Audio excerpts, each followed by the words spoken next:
Hey guys, tonight we begin with a story that's both tender and thought-provoking. The long, often overlooked history of people born with Down syndrome. From ancient societies where their presence was misunderstood, to more recent decades of stigma, progress, and advocacy, this journey reveals not only how far we've come, but how much further we still need to go to ensure every life is seen as valuable and full of potential.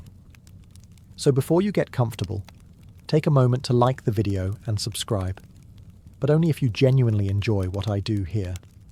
And let me know in the comments where you're tuning in from and what time it is for you. It's always fascinating to see who's joining us from around the world. Now, dim the lights, maybe turn on a fan for that soft background hum, and let's ease into tonight's journey together. Long before there were textbooks, hospitals, or genetic science, there were only human eyes, watching, wondering, interpreting the world through myth, emotion, and instinct. In this distant past, the arrival of a child who looked or behaved differently evoked deep, often spiritual reactions. We don't have written accounts from these ancient times describing what we now call Down syndrome. But archaeology gives us rare, moving glimpses. In 2014, a team of researchers in France uncovered a 1,500-year-old burial site. Among the remains was a young child with distinct cranial features, matching those of Down syndrome. This child, despite their differences, was buried with care, not cast out or discarded, but laid gently to rest in the same sacred manner as others in the community. It's a small detail, but a powerful one. What it suggests is that long before medical terms were invented, some people responded not with fear, but with acceptance. In a world without diagnoses, perhaps this child was simply seen as a quieter soul. Maybe they were carried more often, spoken to more softly. Maybe they were loved, not in spite of their differences, but because of them. In other ancient cultures, physical and intellectual differences were often interpreted through a spiritual lens. Some were revered as having a special connection to the divine. Others, sadly, were misunderstood, feared, or shunned. Without a framework to understand conditions like Down syndrome, the reaction largely depended on the culture, the time, and the temperament of the surrounding people. The fact that we've found more than one ancient burial like this, including possible cases in ancient Rome and the Andes, tells us something quietly profound. People with Down syndrome have always been part of the human family. Always. Their presence is not a modern phenomenon. It is not a flaw to be corrected or a problem to be solved. It is part of the natural diversity of life, a thread woven into the human story since the beginning. These ancient burials whisper to us across time. They say, "I was here, I mattered, I was not forgotten." And as we journey deeper into history, we'll see how that whisper was sometimes drowned out, and how it slowly found its voice again. As we step into the classical world, ancient Greece, Rome, Egypt, India, and beyond, we enter civilizations rich with myth, philosophy, and symbolism. In these societies, difference wasn't always interpreted medically. Instead, it was often understood through metaphor, religion, and mystery. People who looked or acted differently were often cast in symbolic roles. Some were seen as touched by the gods, vessels of divine will, omens, or cosmic messengers. Others were viewed with suspicion, seen as signs of imbalance, impurity, or ancestral sin. In either case, individuals with cognitive or physical differences were rarely just people. They were symbols. This was the world before genetics, before science. So, if a child was born with Down syndrome, soft facial features, slower speech development, a gentler demeanour, their presence might spark stories rather than diagnoses. Some cultures believed such children were blessed, closer to the spirit world. Others feared they carried bad luck or divine punishment. In Egyptian and Greco-Roman traditions, myths included tales of children born under strange stars or touched by divine forces. There's no clear reference to Down syndrome in these texts. but they reflect a worldview where difference was interpreted as fate or prophecy. Sometimes that brought reverence, sometimes exile. What's important to remember is this: there was no single way of responding. In some villages, a child with visible differences might be raised in the heart of the home, watched over with gentleness. In others, they might be hidden, excluded, or abandoned. Everything depended on the culture's worldview and the hearts of the people nearby. For example, in some ancient Hindu texts, children born with certain characteristics were seen as manifestations of karmic cycles, lives returning in new forms to teach, to heal, or to be healed. While this didn't always translate to inclusive care, it did offer a framework that acknowledged spiritual value in every soul. Still, the truth remains. Without medical understanding, people with Down syndrome were largely left vulnerable to superstition and social control. They weren't yet seen as fully human in the modern sense, not in rights, not in protection, and not in opportunity. They lived on the edges of society, sometimes elevated, sometimes feared, but rarely understood. And that misunderstanding would linger for centuries, reinforced by religion, cloaked in folklore, and later, repackaged by science. The Middle Ages brought with them a cloak of silence, especially for those who lived outside the boundaries of what society considered normal. Between the 5th and 15th centuries, as Europe transitioned from ancient empires to feudal kingdoms, the treatment of people with intellectual disabilities became increasingly shaped by religious dogma, social hierarchy, and fear of the unknown. Children born with Down syndrome in medieval Europe entered a world ruled by strict beliefs. The Church held immense influence, and deviations from the norm were often interpreted through a lens of sin and punishment. A child who did not speak like the others, who learned slowly, or who had distinct facial features might be seen not simply as different, but as evidence of divine disfavour, or worse, demonic influence. In rural villages, news of such a birth could spread quickly. Whispers would fill the streets. Was it the mother's fault? Had the family sinned? Was this child a punishment, a test, or a warning? Because there was no scientific framework to explain genetic conditions, imagination filled the void. And imagination, when guided by fear, often leads to cruelty. Many of these children were hidden from view. They might be raised quietly at home, kept indoors, rarely seen in public. Some were given over to monasteries or convents, where the religious were tasked with caring for the sick and the vulnerable. In some cases, this offered safety, food, shelter, and a quiet life. In others, it meant institutional isolation, far from family or affection. But the medieval world wasn't entirely heartless. There are fragments of compassion tucked within these centuries. Certain religious orders saw every soul as sacred, regardless of ability. There are recorded instances of monks referring to people with intellectual disabilities as innocents, spiritually pure, closer to God. In those rare cases, kindness was extended, even if full inclusion remained out of reach. Still, for most, this was an age of silence. Without language to describe Down syndrome, without community support or advocacy, families were left to navigate the unknown alone. Their stories went unwritten, their lives mostly undocumented. They were present, always, but history passed them by, leaving only traces in artwork, parish records, or burial sites. And yet, even in this shadowed age, they endured, quietly, waiting for a world that could one day see them clearly.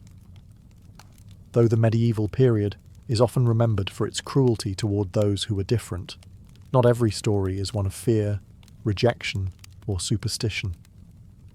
Hidden among the darker pages of history are moments of quiet compassion, acts of care that defied the norms of the time and revealed the enduring humanity of the people who lived it.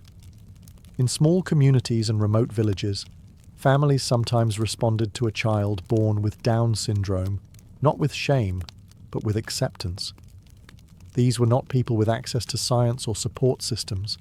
They were farmers, craftspeople, mothers, and fathers, responding not as scholars, but as parents.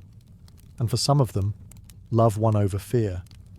We know this from rare records of midwives, healers, and religious figures who wrote of gentle or slow children who were deeply cherished by their families. In monasteries, where many with disabilities were placed, either by choice or necessity, some religious caretakers developed relationships that transcended societal expectations. A monk or nun might teach such a child simple prayers, provide consistent meals, or simply offer the tenderness of presence. In these isolated cases, people with Down syndrome were allowed to grow, however slowly, at their own pace. They may not have been schooled in the traditional sense, but they were included in daily rhythms, helping in gardens, participating in worship, or assisting with household tasks. Their value wasn't measured by productivity, but by being. We also find hints of compassion in art. Medieval paintings occasionally depict figures with features resembling Down syndrome, often as angels, shepherds, or humble saints. Whether the artists were intentionally portraying individuals with the condition or simply inspired by those they knew, the message endures. They were part of the human story, and sometimes even part of its beauty. Of course, we can't romanticize this era. These acts of kindness were not common policy, but exceptions to a harsher rule. Most individuals with Down syndrome still faced exclusion, mockery, or invisibility. But the exceptions matter. They remind us that even in the most rigid and fearful times, there were always people willing to see differently. People who looked past superstition and status. People who chose to care. Not because they had to, but because something in them refused to do otherwise. And in these simple, defiant acts of compassion, the future began to take root. As Europe emerged from the medieval period and stepped into the scientific curiosity of the 17th and 18th centuries, the way society viewed people with disabilities began to shift. Faith and superstition slowly made room for observation and classification. It was the dawn of modern medicine, and with it came a new kind of attention: the medical gaze. For centuries, individuals with Down syndrome had existed on the margins, whispered about, cared for in silence, or ignored altogether. But in 1866, a British physician named John Langdon Down changed that. Working at the Royal Earlswood Asylum for Idiots in Surrey, he published a paper titled Observations on an Ethnic Classification of Idiots, in which he described a group of patients who shared certain distinct features: almond-shaped eyes, a rounder face, a shorter stature, and gentle behaviour. He didn't know the cause. Chromosomes hadn't been discovered yet, but he saw a pattern. And so, unintentionally, he gave the world the first medical description of what we now call Down syndrome. His language, however, reflected the prejudices of his time. Langdon Down compared his patients to people of Mongolian ethnicity, a term he used based on outdated racial theories that were sadly common in Victorian science. He called the condition Mongolism, a label that would linger, painfully, for over a century. Though offensive by today's standards, it's important to recognise that Langdon Down's intentions weren't rooted in cruelty. In fact, compared to many of his peers, he believed in humane care. He emphasised kindness, structure, and dignity for his patients, even as the system they lived in remained deeply flawed. With his paper, something both powerful and problematic began. People with Down syndrome were now seen as a type, a diagnosable category. This had consequences. On one hand, it allowed researchers to study the condition, eventually leading to medical advances. On the other, it reduced individuals to a diagnosis, a set of traits, an object of study. For the first time, people with Down syndrome were no longer invisible. But now, they were being watched, analysed, classified. Their humanity? Still often overlooked. Still, this moment marked a turning point. The road to understanding had begun, and though that road would pass through some very dark places in the years to come, it also laid the groundwork for discovery, advocacy, and eventually, empowerment. As the 19th century gave way to the 20th, The industrial world was booming. Cities were expanding, technology was advancing, and systems were being built to organize nearly every aspect of human life. Among these were institutions, sprawling facilities designed to house people who didn't quite fit the mold of a rapidly modernizing society. For individuals with Down syndrome, these institutions became both a refuge and a prison. Families, especially those in working-class communities, were told by doctors, clergy, or local officials that their child would be better off in a specialized facility. These institutions promised safety, structure, and expert care. But the reality was often far grimmer. Many of these places were overcrowded, underfunded, and severely lacking in trained staff. Children with Down syndrome were placed alongside individuals with vastly different conditions, from mental illness to severe physical disabilities. There was little personalization, even less understanding, and almost no opportunity for growth. Residents wore uniforms, followed rigid schedules, and had little say in their daily lives. For decades, this system was seen as progressive. In fact, some families believed they were doing the right thing, sparing their children from the stigma and struggle they might face in the outside world. But for the children themselves, the experience was one of disconnection. They were removed not only from society, but from their families, their communities, and often their sense of self. Institutionalization also allowed the broader public to ignore the existence of people with Down syndrome. Out of sight became out of mind. Schools didn't adapt, workplaces didn't accommodate, and the myth persisted that these individuals couldn't learn, couldn't grow, and didn't belong. There were exceptions, of course. A few institutions offered genuine care, where staff treated residents with patience and warmth. Some children formed lasting friendships, even family-like bonds, with one another and with the rare caregivers who saw their value. But these were islands of light in a sea of systemic neglect. Perhaps the most heartbreaking part of this era is how many bright, kind, and capable individuals lived their entire lives behind locked doors. Not because they were dangerous, but because the world wasn't ready for them. This chapter in history is a sobering one, but it's also a setup, because the tide would eventually turn, and the people once hidden away would begin to step into the light, not alone, but with their families, advocates, and a voice the world could no longer ignore. As the 20th century unfolded, science and medicine continued to progress, but not always in the right direction. What should have been a time of growing understanding for people with Down syndrome became, instead, a period where cold theories and dangerous ideologies stripped away humanity. This was the age of eugenics. Born out of a misguided desire to improve the human race, the eugenics movement took hold in many parts of the world. It wasn't confined to fringe thinkers. It was embraced by governments, doctors, universities, and public health campaigns, all under the pretense of science. People with Down syndrome were labelled as unfit, defective, and a burden on society. The logic was chilling. If certain traits were seen as undesirable, then perhaps they could be prevented or eliminated through sterilization, institutionalization, or selective breeding.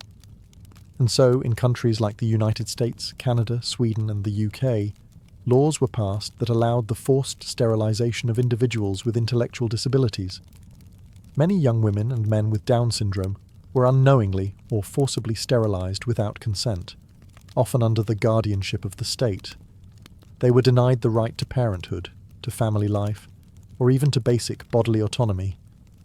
The very things that make us human, love, connection, choice, were systematically denied.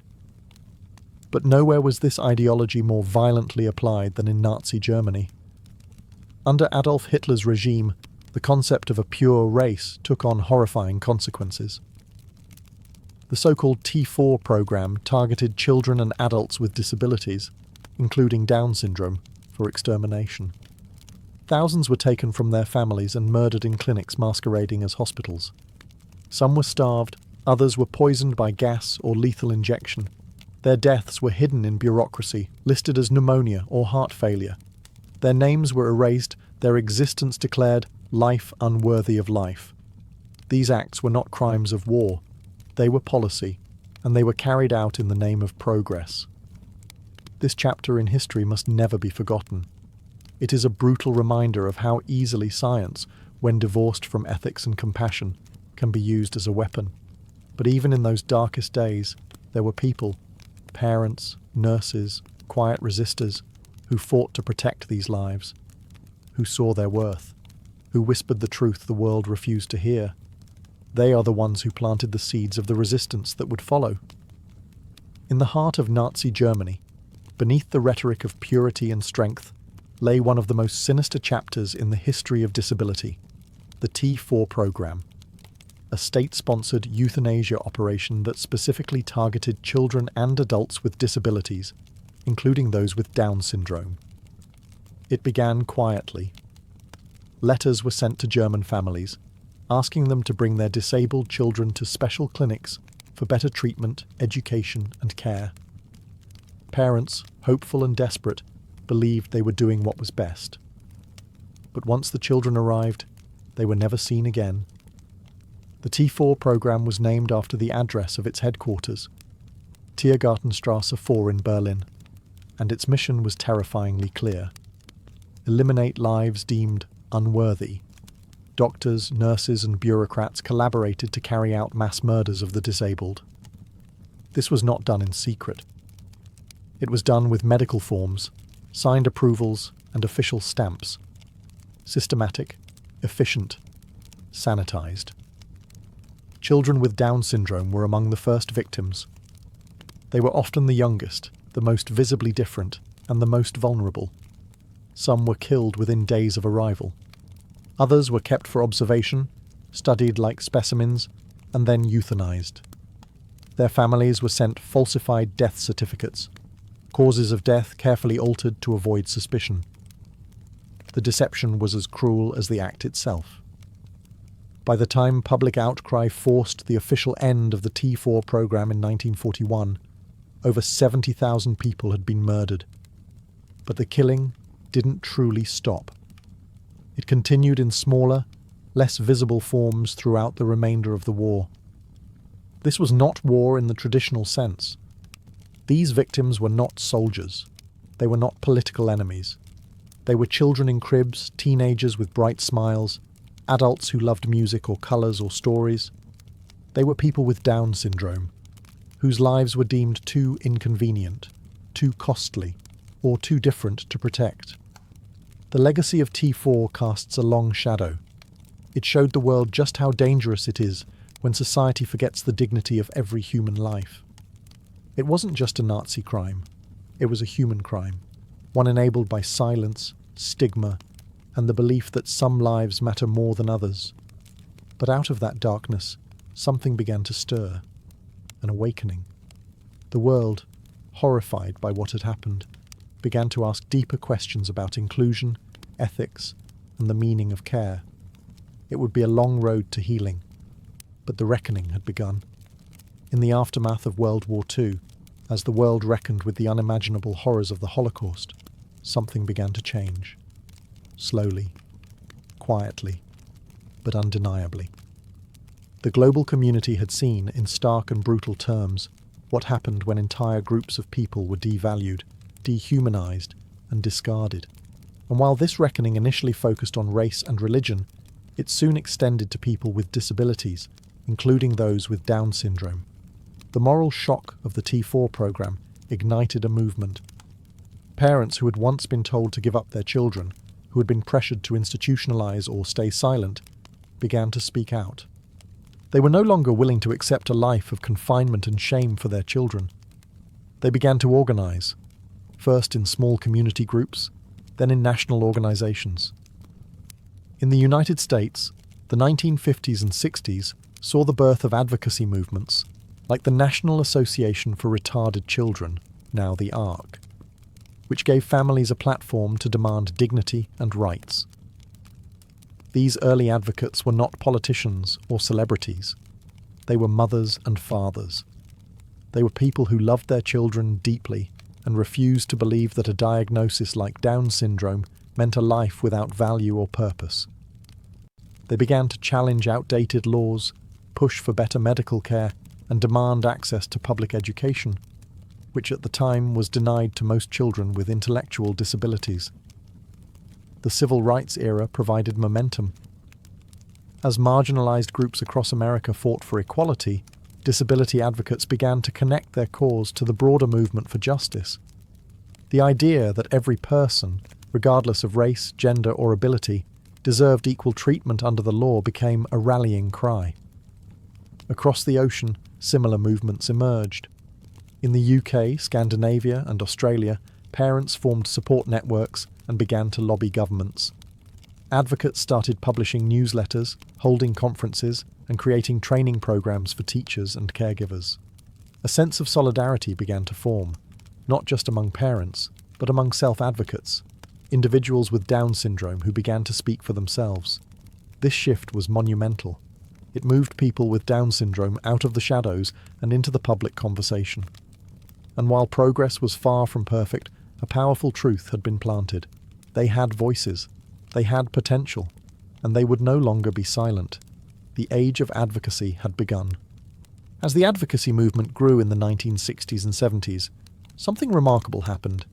The people at the heart of the story, individuals with Down syndrome themselves, began to speak, not just through their families or support organizations, but in their own words, their own actions, and their own lives. This was the decade when silence truly began to break. In many countries, new legislation started to open the doors of public schools to children with intellectual disabilities. In the United States, the Education for All Handicapped Children Act of 1975 guaranteed the right to a free and appropriate public education for every child, including those with Down syndrome. This marked a seismic shift. Children who were once kept out of classrooms were now being welcomed in, often for the first time in history. With education came visibility. Children with Down syndrome were no longer hidden away. They were learning alongside their peers, making friends, participating in school plays, attending dances, and building confidence. Teachers, many of whom had never worked with a child with an intellectual disability before, discovered something unexpected. These students had so much to offer. They were capable of learning, growing, and contributing, not just to the classroom, but to the school community as a whole. This visibility extended beyond the classroom. As social norms evolved, people with Down syndrome began to appear in magazines, on television, and eventually in film. In the UK, a groundbreaking documentary aired in 1979 called A World Apart, which followed the life of a young woman with Down syndrome. It was raw, honest, and deeply humanizing. For many viewers, it was the first time they had seen someone with the condition portrayed with dignity and depth. Families, too, continued to share their stories. Personal essays, memoirs, and photo essays began to circulate, showing everyday moments of joy, frustration, growth, and love. These stories didn't sugarcoat the challenges, but they shattered the myth that life with Down syndrome was only sorrow or struggle. And most importantly, self-advocates began to rise. Young adults with Down syndrome started giving speeches, attending conferences, and sharing their experiences. Their message was simple but powerful. We are not less, we are different, and we have something to say. This chapter in history marks the birth of visibility, when the world was finally forced to look, to listen, and to begin seeing people with Down syndrome not as cases, but as human beings. By the 1980s and 1990s, the growing chorus of advocacy, education, and self-expression began to reshape not only public policy, but public perception. A new understanding of Down syndrome was taking root, one that viewed individuals not as problems to manage, but as people to include, support, and celebrate. This shift was driven by several forces coming together at once. Medical advancements were improving health outcomes. Educational reforms were increasing inclusion. And most importantly, a generation of children with Down syndrome, who had been born into a world of advocacy instead of silence, were growing up in full view of society. Medical care played a key role in this transformation. Pediatricians began receiving better training on developmental disabilities. Heart surgeries, once considered too risky or unavailable for children with Down syndrome, became more routine, dramatically improving survival rates. Therapies like speech, occupational, and physical therapy were being offered earlier and more consistently, helping children develop skills that were once considered unreachable. As a result, life expectancy began to climb. In the 1960s, many children with Down syndrome were not expected to live beyond their teens. But by the 1990s, that number had risen dramatically, reaching into the 50s and 60s, with some individuals living well into old age. For the first time in history, people with Down syndrome were not just surviving childhood, they were becoming adults with full lives ahead of them. This new reality forced society to ask deeper questions. What kind of adulthood would they have? Could they work? Could they live independently? Could they marry? The answers, increasingly, were yes. Supported employment programs began connecting adults with Down syndrome to meaningful jobs in grocery stores, offices, hotels, and even businesses started by self-advocates themselves. Housing cooperatives and group homes allowed for semi-independent living. And across the world, stories began to emerge of romantic relationships, marriages, and deep friendships formed between people who, just decades earlier, might never have had the chance to meet one another, let alone dream of a future. It was becoming clear. People with Down syndrome were not defined by their condition. They were individuals, with strengths, struggles, personalities, and dreams. And the world, slowly but surely, was learning how to make room for them. By the early 2000s, something truly beautiful was happening. Individuals with Down syndrome, once hidden away in institutions or quietly raised at home, were stepping into the spotlight.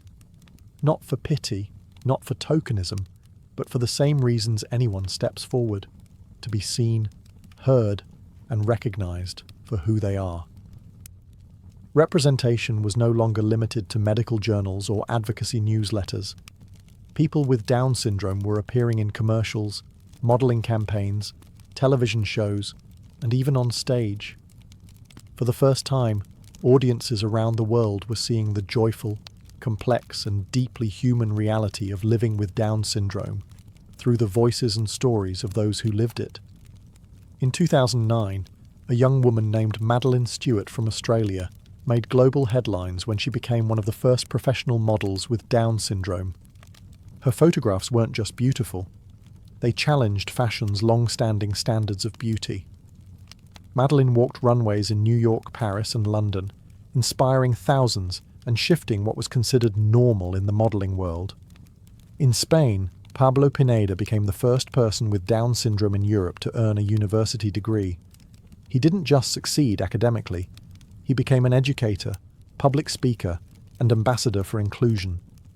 His visibility helped dispel one of the oldest myths surrounding the condition, the belief that people with Down syndrome could not think deeply, study, or contribute intellectually. Television shows began featuring characters played by actors with Down syndrome, not as side notes, but as fully developed roles. In the US, Lauren Potter starred in the hit series Glee, bringing visibility and confidence to a new generation of viewers. Her advocacy, both on and off screen, helped normalize what had once been misunderstood. But this wasn't just about fame. It was about everyday visibility. People with Down syndrome working in bakeries, greeting customers at hotels, living in apartments, and celebrating birthdays with their communities. It was about classmates, co-workers, neighbours, and friends. Representation mattered because it gave people with Down syndrome a mirror, a way to see themselves in the world. And it gave the rest of society a window into their world, one filled with humour, love, ambition, and individuality. From hidden to seen, from misunderstood to embraced. This was the power of presence, and the world was watching, finally, with open eyes. Despite all the progress, In medicine, advocacy, and visibility, the journey toward full inclusion for people with Down syndrome is far from over. Today, we live in a world of both celebration and contradiction. While many societies have taken meaningful steps forward, others still struggle to accept, support, or even recognize the value of lives that don't fit into conventional expectations. One of the most sensitive and complex issues is prenatal screening. With advances in genetic testing, many expectant parents around the world now have the option to know, early in pregnancy, whether their child might have Down syndrome. And while information can be empowering, it can also lead to difficult decisions, especially in cultures where disability is still feared or misunderstood. In some countries, particularly in parts of Europe and Asia, termination rates following a prenatal diagnosis of Down syndrome are alarmingly high, reaching over 90% in some regions. This raises deeply emotional questions. Are these choices truly free, or are they shaped by societal pressure, lack of support, and fear of the unknown? Many parents have shared that they were given the diagnosis in cold clinical terms, with a long list of risks, but little mention of joy, growth, or possibility. Few were introduced to families raising happy, thriving children with Down syndrome. Fewer still were told about the growing community of adults living fulfilling, independent lives. In this silence, fear grows. The issue isn't about judgment, it's about understanding. The truth is, many societies still haven't made space for people with Down syndrome to be fully included in education, employment, housing, or relationships. Too often, parents are left to navigate these systems alone, and children are still met with lowered expectations, limited access, or subtle exclusion. There's also the challenge of tokenism. Representation is growing, but sometimes it's treated as novelty instead of normalcy. A few success stories are celebrated loudly, while many still live on the margins, unseen. And yet, in the face of these challenges, the movement continues. Advocates, including people with Down syndrome themselves, are pushing for better policies, deeper inclusion, and a cultural shift toward true acceptance. Because the ultimate goal isn't just awareness, it's belonging. A world where no one with Down syndrome is seen as a mistake, but as a life worth living, loving, and lifting up. When we look back across the centuries, at the silence, the stigma, the rejection, and the resistance, one truth rises above all the noise. Every life has meaning. This isn't just a belief. It's a fact that history, time and again, has quietly tried to prove, even when society refused to see it. People with Down syndrome have always been part of the human family, from ancient burial sites to medieval villages, from the cold halls of 19th century institutions to the red carpets of the 21st century. They have been here, living, laughing, struggling, surviving, teaching. What they have offered the world isn't always loud or glamorous. It's quieter, but no less powerful. Their lives often radiate gentleness, honesty, and emotional intelligence. Many who live or work with individuals with Down syndrome speak of a rare kind of sincerity, a disarming warmth that can shift an entire room. Not because they're inspirational, but because they are present, real, and deeply human. We must resist the temptation to romanticize or flatten their experiences. A person with Down syndrome, like anyone else, is complex, capable of joy, frustration, ambition, sadness, and love. Their lives are not without challenge, but they are not defined by limitation. They are not symbols of purity or tragedy. They are individuals, with their own voices, stories, and agency. And their presence in this world reminds us of something vital. Humanity is not measured by IQ, productivity, or perfection. It is measured by connection, by kindness, by the capacity to love and be loved. When we say that every life has meaning, we're not offering charity. We're stating a universal truth, one that applies to us all. Because if a person needs to prove their worth to deserve life, none of us are safe. But if we start from the belief that worth is inherent, that every person matters just because they are, then we begin to build a world where everyone truly belongs. People with Down syndrome don't need our pity. They need our presence, our partnership, our willingness to listen, adapt, and make space. Their lives are not side notes in history. They are chapters in the human story, and some of the most beautiful ones at that. So, how were people with Down syndrome treated throughout history? The honest answer is layered and complex. A story of sorrow and silence, but also of resilience, revolution, and love.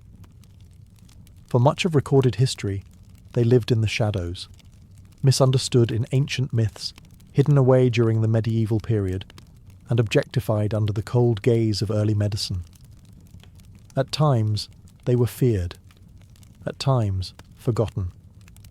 And in the darkest moments, like during the Eugenics movement and Nazi Germany, they were targeted simply for existing.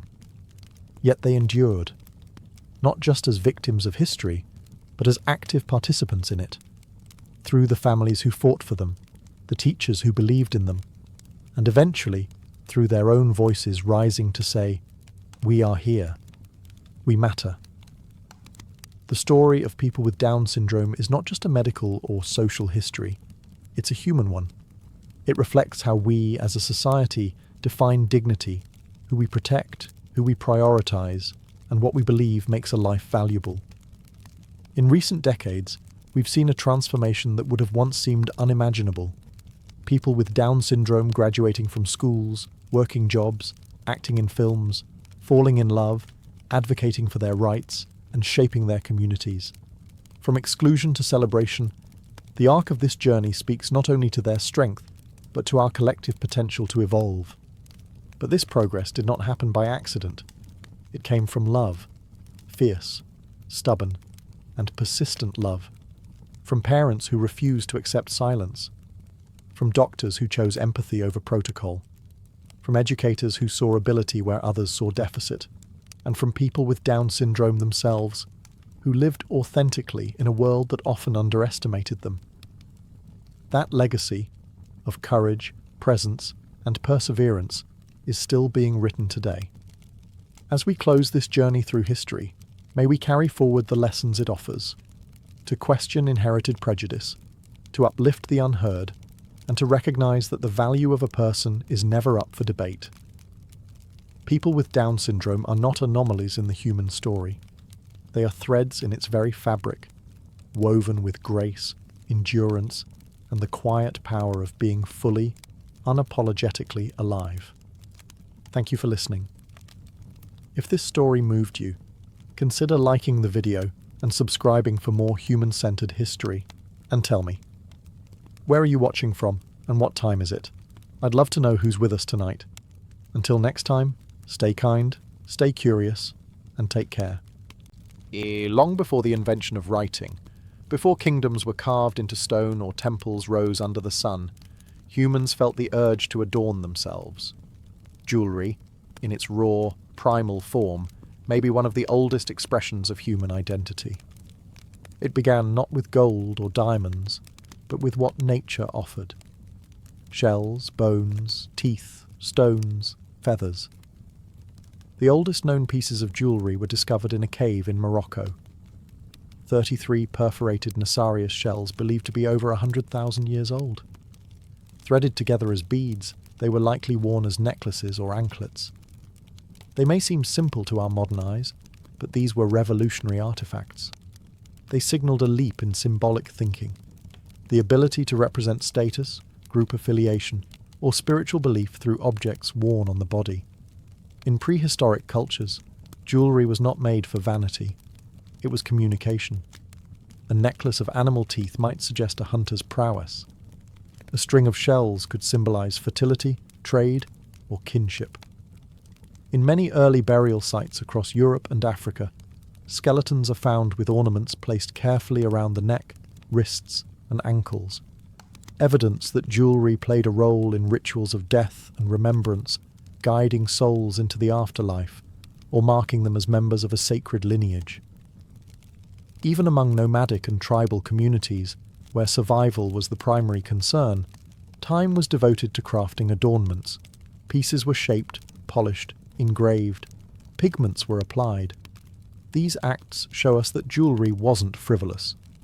It was central to the human experience, a way to carry meaning, memory, and magic. What's especially fascinating is that this early jewellery emerged independently in different parts of the world. From Siberian mammoth ivory bracelets to African ostrich shell beads, cultures separated by oceans and language all turned to ornamentation. Why? Because jewellery satisfies something universal: the need to belong, the need to express, the need to transform the body into something more than just flesh and bone. Long before precious metals and royal crowns, jewellery was deeply human, a silent language of identity, protection, beauty, and belief. It was our first sparkle, and from that first glint of a bead strung through twine, an entire world of adornment was born. As early human societies evolved into great civilizations, so too did the art of jewellery. In the cradle of civilization, Mesopotamia, gold became not just a metal, but a language of power and prestige. Artisans of Sumer, Akkad, and Babylon crafted intricate pieces from gold, silver, and precious stones like carnelian, lapis lazuli, and agate. Jewellery adorned not just the living, but the statues of gods, as offerings in temples glistening with sacred light. Mesopotamian jewellery was deeply symbolic. Spiral motifs represented eternal life, while geometric patterns spoke of cosmic order. Women of high status wore elaborate headdresses, bracelets, and pendants, often buried with them to ensure continuity in the afterlife. These items weren't mere accessories. They were extensions of divine favour, political power, and cultural sophistication. Meanwhile, in the rich, sun-drenched land of Egypt, jewellery reached an even deeper spiritual resonance. Gold, abundant in Nubia and treasured by the Egyptians, was considered the flesh of the gods, incorruptible, eternal, and sacred. Every piece worn by a pharaoh or priestess was crafted with purpose, to protect, to invoke, to transform. Amulets held immense importance. The scarab beetle symbolized regeneration and rebirth.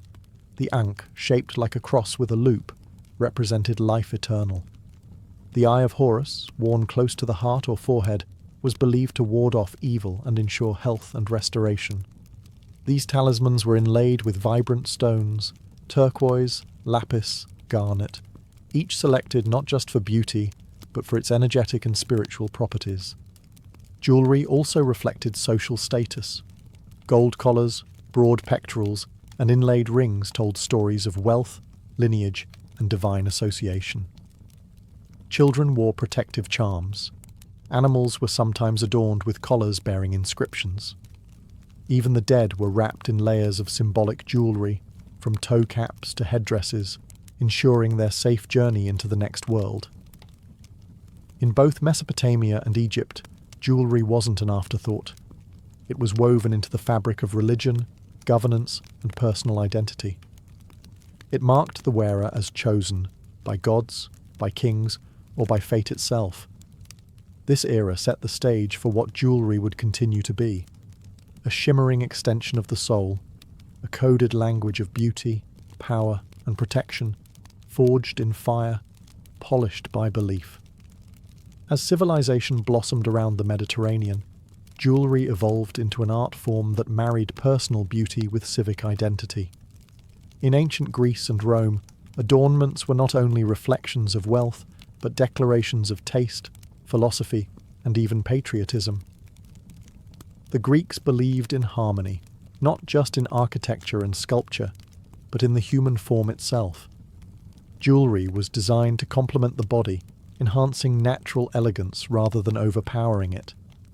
Gold wreaths shaped like olive branches adorned the heads of both gods and mortals. Earrings and bracelets featured detailed repoussé work, often depicting mythological scenes: Athena with her owl, Aphrodite rising from the sea, or Eros, the god of desire, clutching an arrow. Gemstones became more prominent, but they were prized not only for colour, also for meaning.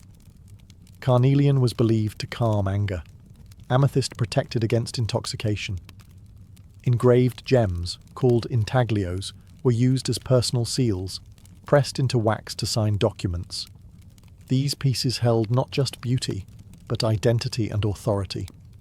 In Rome, jewellery became even more widespread and opulent.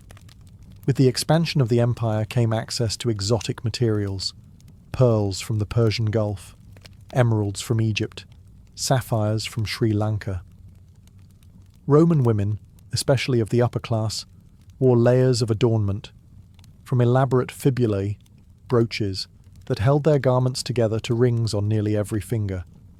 Men, though more restrained, still wore signet rings and amulets, often inscribed with protective symbols or family crests.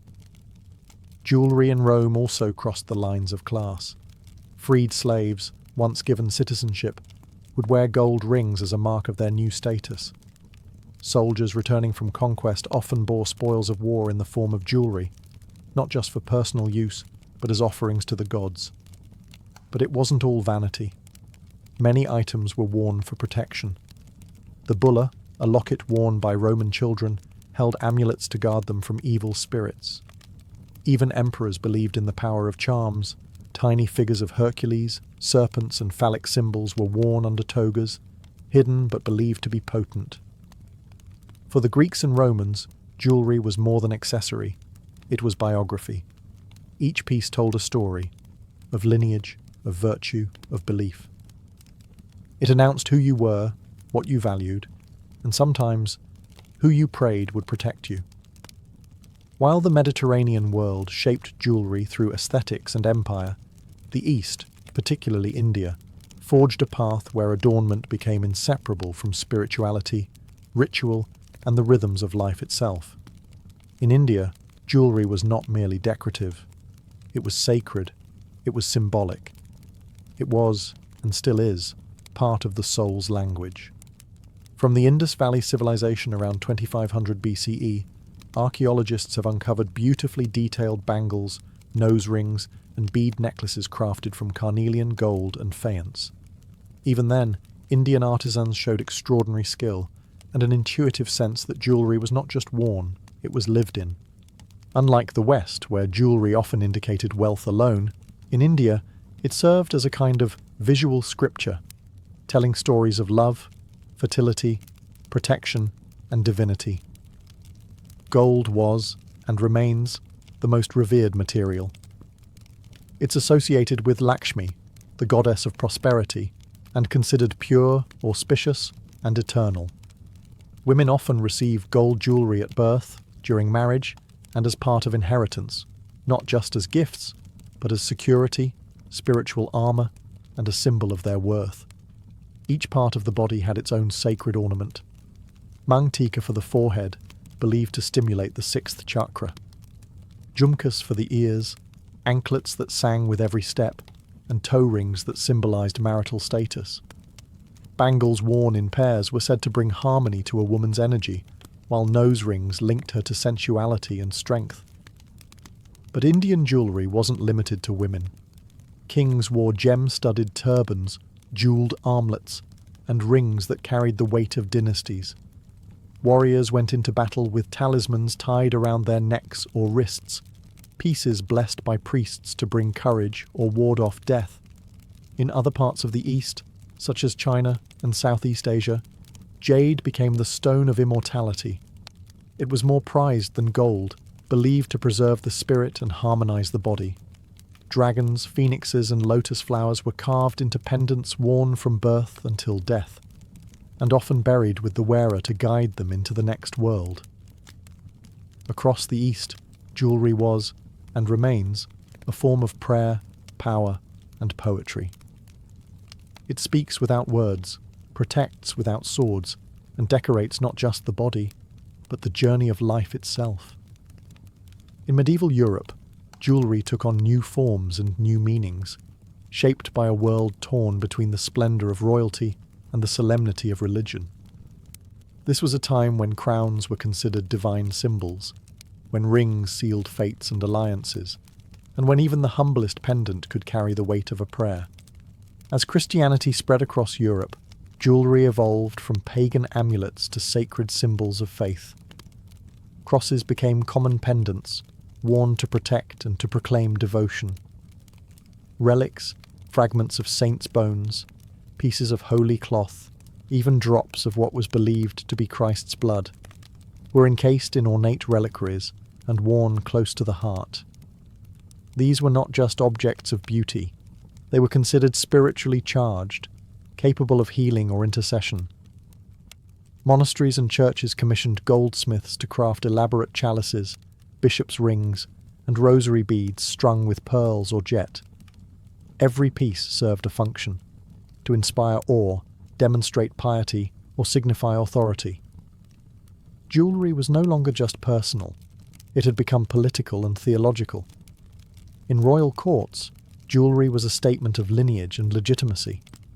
Crowns, sceptres, and brooches were embedded with sapphires, rubies, and emeralds, not just for beauty, but for symbolism.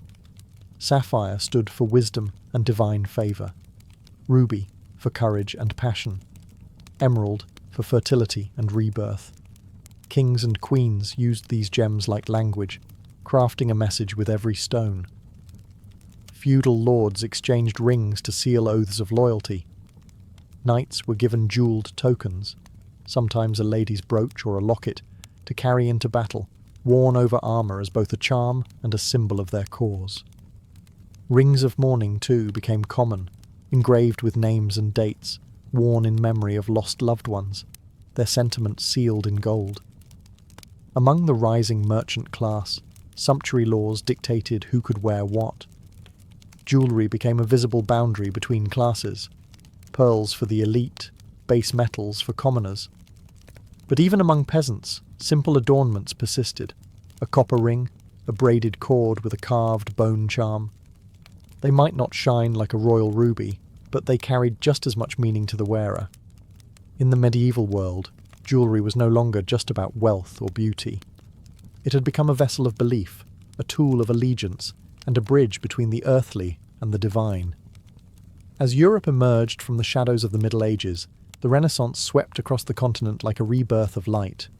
In this era of rediscovery, of science, art, and individualism, jewellery was elevated to an entirely new plane. No longer just symbolic or devotional, it became a statement of intellectual sophistication, artistic patronage, and personal elegance. The wealthy elite, nobles, merchants, and rising dynasties began to commission custom-made jewellery from master goldsmiths. These artisans, inspired by classical antiquity, fused techniques from ancient Rome and Greece with the innovations of the day. Enamelling flourished. Coloured gemstones were arranged in elaborate, symmetrical designs. Goldsmiths became artists in their own right, working in collaboration with painters, poets, and architects.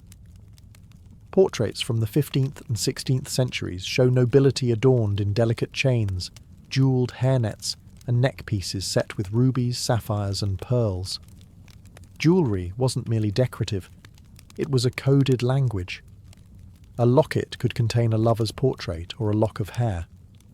A brooch might feature allegorical figures: Cupid for love, the phoenix for rebirth, or the Ouroboros, a serpent eating its own tail, to symbolise eternity. Religious jewellery still had a place, but it became more personal, less institutional. Tiny devotional pendants, etched with saints or biblical scenes, were hidden inside elaborate designs. Rosaries were strung with gold and coral beads, carried as much for status as for prayer. The Renaissance also saw the emergence of the gemstone as more than a symbol. It became a centerpiece. Cutting techniques improved, and gem merchants travelled far and wide to acquire diamonds from India, emeralds from Colombia, and pearls from the Persian Gulf. These stones weren't just worn. They were marvelled at, written about, and even passed through courts as diplomatic gifts. Women's jewellery was layered and opulent: girdles hung with trinkets, earrings with dangling pearls, collars thick with gems. Men wore chains of office, jewelled rings, and ornamented sword hilts. Jewellery became a wearable canvas, a blend of identity, aspiration, and artistry. In the Renaissance, beauty was divine, and jewellery, worn close to the body, became a way to express that divinity in gold, stone, and form, not as a whisper of status, but as a radiant, undeniable declaration of self. As the Renaissance gave way to the Baroque era, jewellery transformed once again, this time into a theatrical display of opulence, wealth, and global reach. From the 17th to the early 18th century, adornment became more dramatic, more extravagant, and more politically charged. Jewellery was no longer just a matter of taste.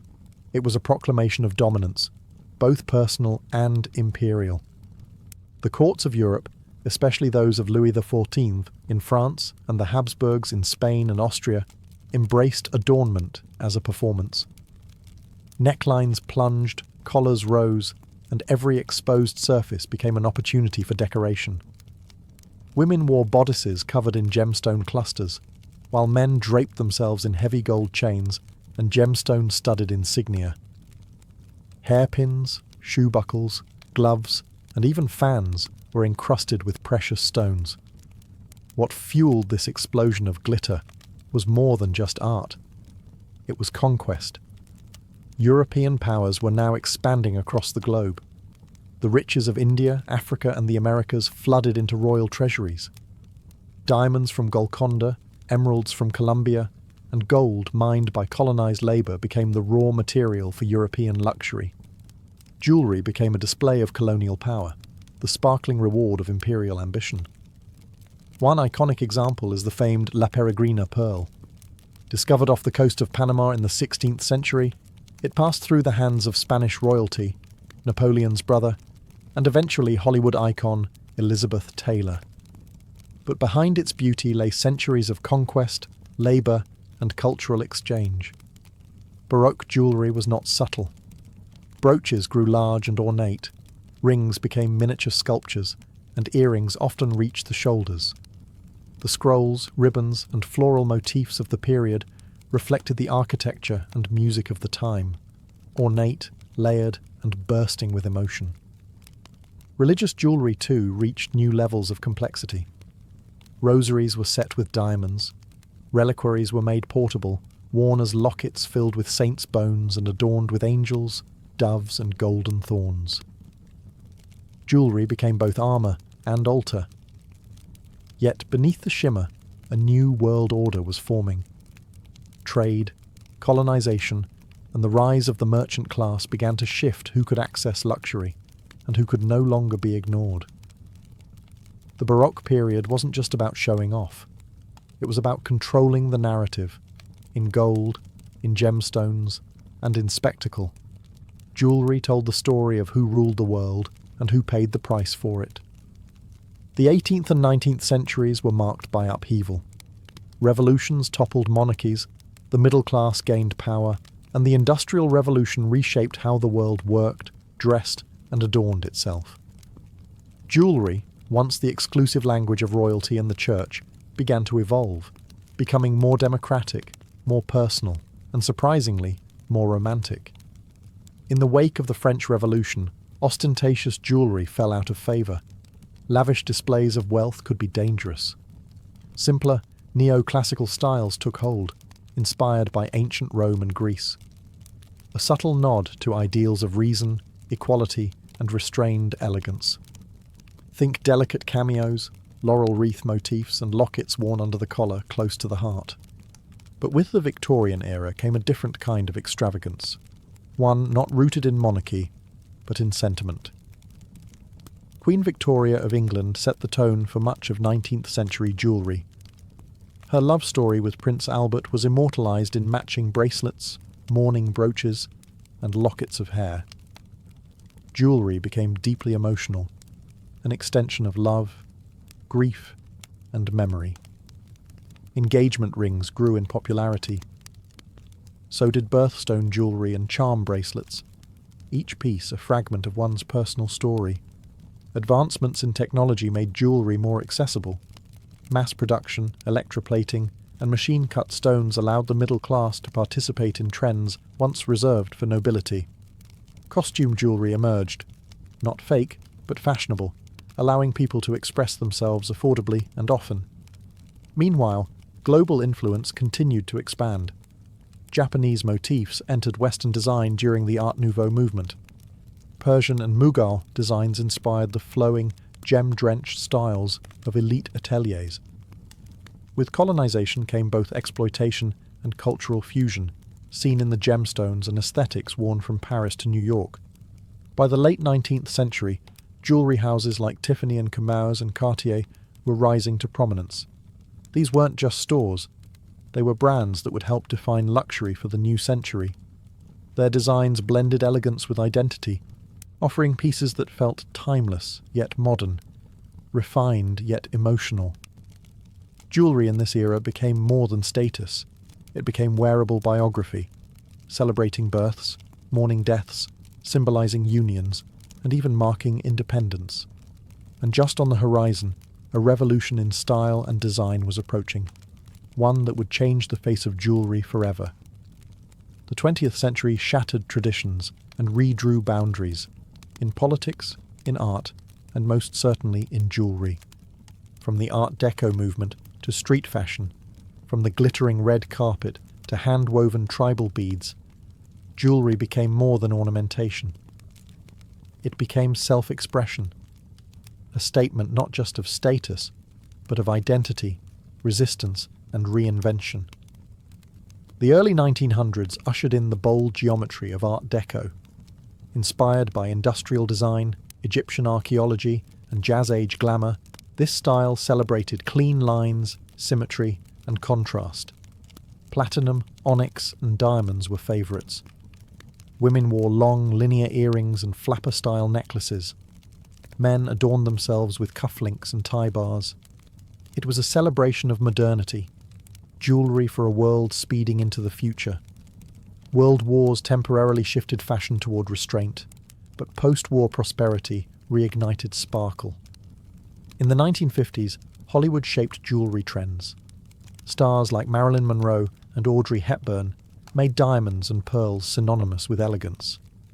Meanwhile, houses like Cartier, Van Cleef and Arpels, and Harry Winston became symbols of global luxury, merging royalty with celebrity. By the 1960s and 70s, jewellery began to reflect rebellion. The counterculture movement embraced handmade, spiritual, and nature-inspired pieces. Beads, leather, and turquoise became signatures of the free spirit. In contrast, the disco era of the 80s brought maximalism back. Gold chains, oversized earrings, and bold gemstones mirrored a decade of ambition and excess. Then came identity jewellery, pieces worn to say, "This is who I am." Pride pins, nameplate necklaces, zodiac pendants, political brooches. Jewellery became a canvas for culture, belief, gender, and belonging. It told the world where you stood, who you loved, or what you survived.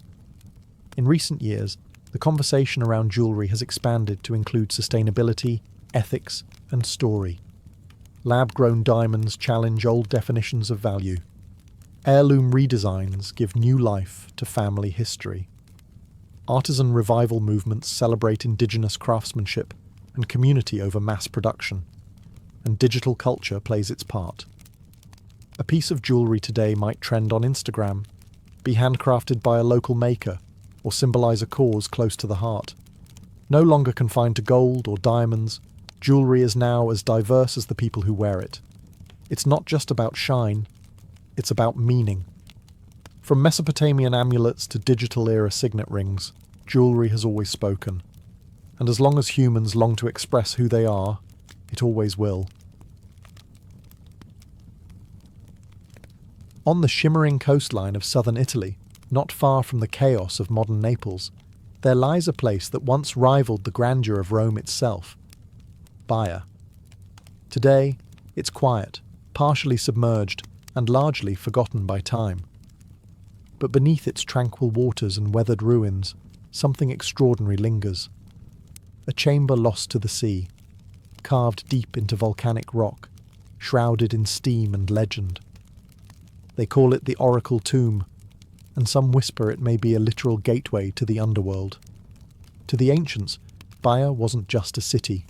It was a sanctuary of pleasure and prophecy, vice and vision. It rested on the restless earth of the Campi Flegrei, the burning fields, a vast volcanic caldera where the ground shifts, breathes and smoulders. Gases hiss from cracks in the earth. Waters bubble unnaturally. It's a place where the physical world feels thin, as if something else lies just beneath it. For centuries, Baia served as a playground for emperors, generals and poets. Lavish villas hugged the cliffs. Statues of gods and heroes overlooked private ports. But as the land sank and the sea rose, much of the city slipped underwater. The marble promenades and mosaic floors now lie beneath waves, preserved in silence, untouched by air, watched only by fish and the occasional diver. And yet, amid these submerged wonders, one chamber stands apart. Partially underwater, hidden near the ruins of an ancient bath complex, it descends into darkness. It is no ordinary ruin. It was carved with intention, layered with symbolism, and aligned with something beyond architecture, something sacred or forbidden. To step into it today is to step into a different reality, one where myth might still breathe in the stones. Modern archaeologists gave it a name, the Oracle Tomb, but older voices called it something else, the antrum, the cavern, a place where the veil between the living and the dead wore thin, where prophecy could be drawn from vapours, and where those brave enough could descend not just into earth, but into the very imagination of ancient Rome. Whatever lies within, it does not rest quietly. The Oracle Tomb is waiting, and its story begins where the land vanishes beneath the sea. Baia was no ordinary Roman settlement. It was the empire's escape hatch, a retreat for emperors, aristocrats, and the privileged elite, built not for governance or warfare, but for indulgence. Nestled along the Bay of Naples, Baia glimmered with luxury, a city soaked in pleasure and veiled in scandal. To walk its marble streets was to brush shoulders with power. To bathe in its thermal springs was to immerse yourself in the rituals of both healing and hedonism. The city's fame was not merely due to its wealth, but its landscape, built atop a restless volcano. Baia rose directly over the Campi Flegrei, a massive supervolcano whose energy heated the ground, bubbled its waters, and lent the air a strange metallic scent. The Romans called this region the breathing place of the gods. Here, the earth itself seemed alive, shifting, exhaling sulphur, and whispering secrets through steam. It was here that Roman engineers and artists constructed magnificent bathhouses, domed pavilions, and private palaces that rivaled anything in the capital. Nero had a villa here. So did Julius Caesar, and later, Hadrian. These weren't just places of rest. They were scenes of politics, affairs, and decadence. It was said that what happened in Baia never left Baia. The city became so synonymous with excess that poets and moralists openly condemned it. Seneca the Younger called it a vortex of luxury. But Baia's geological beauty was its undoing. Over time, the volcanic activity that warmed its baths and inspired its mystique began to shift the land beneath it. A process known as bradyseism, the rising and falling of the earth due to volcanic gas movement, caused entire sections of the city to slowly sink. By the late Roman period, the sea had claimed Baia's lower levels. Temples, gardens, and mosaic-covered floors now lie beneath shallow, glimmering waters, a surreal underwater museum. Divers today swim past marble columns and forgotten sculptures. What was once the seat of sensual pleasure is now eerily still, preserved by the sea like a sleeping ghost of empire. And it is here, among these sunken ruins and steaming fissures, that one structure remained hidden for centuries, a chamber untouched by time, carved into myth, and said to be the entrance to the underworld itself. The Oracle Tomb of Baia remained lost for nearly 2,000 years, buried beneath volcanic soil, shrouded by myth, and ultimately forgotten. That is, until the mid-20th century, when a quiet yet extraordinary discovery was made by a man who wasn't a famous archaeologist or a headline-seeking treasure hunter, but a British amateur explorer and civil engineer named Robert Paget. In the 1960s, Paget, along with his colleague Keith Jones and a small team of volunteers, began excavating a mysterious site near the ancient baths of Baia. Guided by ancient texts, geological surveys, and a sense that there was more beneath the surface than anyone realised, they uncovered a narrow, stone-lined passage that descended deep into the hillside. The tunnel seemed unremarkable at first. Just another example of Roman engineering. But as they pressed deeper, they began to notice strange features, deliberately carved bends, sudden drops in temperature, rising humidity, and finally, a steeply descending passage flanked by benches carved into the rock. This was no aqueduct. It was ritualistic. The deeper they went, the more it resembled something sacred or forbidden. Their excavation revealed a carefully engineered journey downward, culminating in a chamber partially submerged in water. Sulphurous steam rose from the black pool. The air was thick, the visibility low. And there, in the darkness, was a sense of disquiet, as if the ancient stone itself remembered. Paget was convinced. They had found the legendary antrum, the sacred cave described by ancient Roman writers, believed to be the domain of the Cumaean Sibyl, the prophetic priestess of Apollo. This was no tomb in the traditional sense. It was a portal, a constructed descent into the underworld, where rituals of prophecy, initiation, and perhaps even necromancy had once taken place. The layout aligned eerily with classical accounts. Virgil, in his Aeneid, wrote of Aeneas descending into Hades near Lake Avernus, just miles from Baia. The Sibyl, he said, led him through a stifling cave of shadows and fumes. Now, Paget and his team had seemingly walked the same path. Though his findings were largely ignored by mainstream academia at the time, the oracle tomb of Baia remained one of the most haunting archaeological discoveries of the 20th century, not for what it proved, but for what it suggested, that mythology, in rare moments, might leave behind a physical trail. To truly grasp the mystery of the oracle tomb, one must return to the world of Roman myth, to the stories whispered by poets, preserved by scribes, and feared by pilgrims. In this landscape of gods and shadows, one figure looms above all others in connection with the underworld, the Cumaean Sibyl. According to legend, the Sibyl was a priestess of Apollo who lived near Lake Avernus, a volcanic crater lake just a short distance from Baia. The Romans believed this lake was the actual entrance to Hades, the land of the dead. Fumes from the earth rose steadily from its banks, and birds were said to fall dead from the sky as they flew over its cursed surface. It was the perfect setting for a seer who claimed to speak on behalf of the gods and the spirits beyond. The Sibyl's prophecies were cryptic, often terrifying.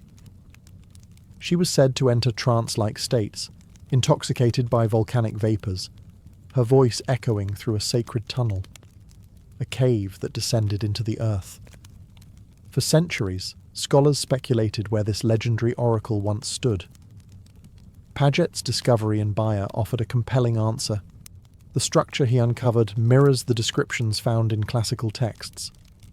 Virgil, writing in the Aeneid, described a dark passage, hot with the breath of the earth, where the hero Aeneas was led by the Sibyl to commune with the dead.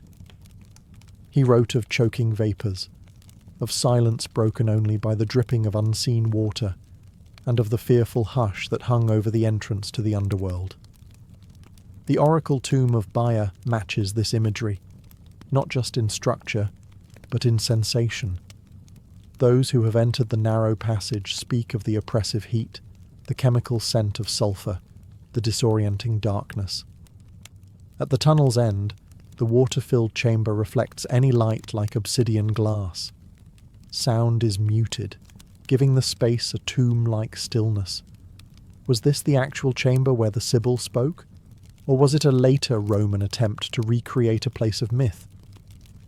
Either way, it serves a chilling purpose. It materializes the metaphysical. It gives form to fear, space to the sacred, a physical descent that mirrors the spiritual one, into the unconscious, into death, into prophecy. The oracle tomb doesn't just resemble the entrance to the underworld, it feels like it. The oracle tomb of Baya is not a structure of chance, it is a calculated experience. Every curve, descent and chamber within its volcanic walls seems designed to lead not just the body, but the soul, through transformation. To walk through it in ancient times was not a simple act of curiosity. It was ritual. It was initiation. It was a descent into mystery, governed by fire, steam, and water, the elemental forces of the Roman underworld. As Robert Paget and his team explored the site in the 1960s, they began to see the tunnel not merely as an architectural marvel, but as a spiritual theatre. The passage began gently, then twisted and narrowed, leading downward into thickening heat and darkness. Carved benches suggested that pilgrims may have paused to meditate or pray. The deeper one travelled, the more the environment changed. The volcanic heat intensified. The walls became slick with condensation. The air grew heavy with sulphur, the very breath of the chthonic world. The journey culminated in a final plunge. A hidden stairway led into a chamber partially submerged in thermal water. The chamber itself was quiet, enclosed, and surreal, a pool that reflected light like ink. In ancient times, torchlight would have danced across the ceiling, illuminating the steam rising from the surface. The effect would have been otherworldly, a sensation of standing between realms, immersed in both the physical and the metaphysical. Paget theorized that this pool may have represented the Styx, the river that, in Roman and Greek myth, separated the living from the dead.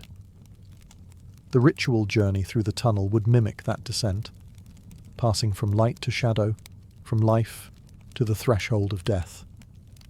Those who entered may have sought prophecy, absolution, or communion with the spirits of their ancestors. And then they would return, slowly, retracing their steps, rising once again toward daylight.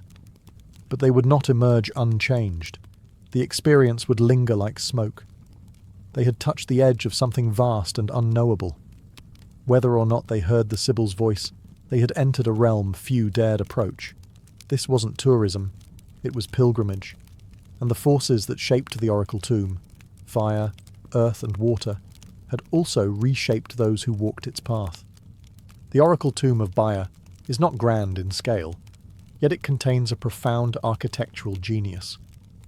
What at first glance appears to be a simple volcanic passage reveals itself, layer by layer, to be a masterwork of symbolic construction, designed not for the living world, but for an experience of death and return. The passage is roughly 400 feet long, but its psychological depth far exceeds its physical measurement. Robert Paget and his team were the first to notice that the tunnel was built with specific intention. It was not random, nor strictly utilitarian. The angles, chambers, and orientation suggested an initiation rite, not a public bath or tomb. Its form mimicked myth. The entrance begins innocently, allowing light to filter in. But almost immediately the path bends, sharply, deliberately, removing the line of sight to the outside world. The air grows warmer, the passage narrower. Light fades. Each step becomes an act of trust in the structure, and in whatever forces it was meant to invoke. Roughly halfway through the descent, the tunnel intersects with a vertical shaft, likely designed to carry hot gases upward from underground vents. Paget believed this was no accident. The shaft may have filled the tunnel with sulfuric vapours, enhancing the illusion of descent into another realm. To the ancient mind, these fumes were the very breath of the gods, intoxicating, disorienting, and sacred. From there, the tunnel curves again, leading to a narrow staircase descending into the final chamber, the so-called oracle pool. This room, partially submerged and sealed in darkness, could only be entered by stepping into the water itself. Some scholars believe a hidden priestess or attendant may have spoken from an unseen alcove, delivering prophecies in a trance-like voice, aided by the echo of stone and the distortion of steam. The architecture, in this view, was a kind of spiritual technology. It altered the senses, controlled the journey, and created the illusion, or perhaps the reality, of divine contact. Like the Great Pyramids of Egypt or the ziggurats of Mesopotamia, this was a space built for transition between worlds. It wasn't meant to impress. It was meant to transform. The oracle tomb didn't just house rituals, it was the ritual carved into stone.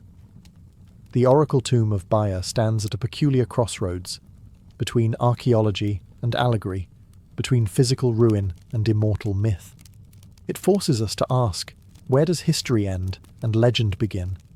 The Cumaean Sibyl, long associated with the nearby cave systems of Cumae, is not just a mythological figure. She was recorded by Roman historians, feared by generals, and immortalized in literature. According to legend, she was granted a 1,000-year lifespan by Apollo, but forgot to ask for eternal youth. Over time, she withered, her voice echoing from deep within the earth, a prophetic whisper from the void. Her presence dominates this region. The Roman poet Virgil placed her at the center of the Aeneid's descent into the underworld.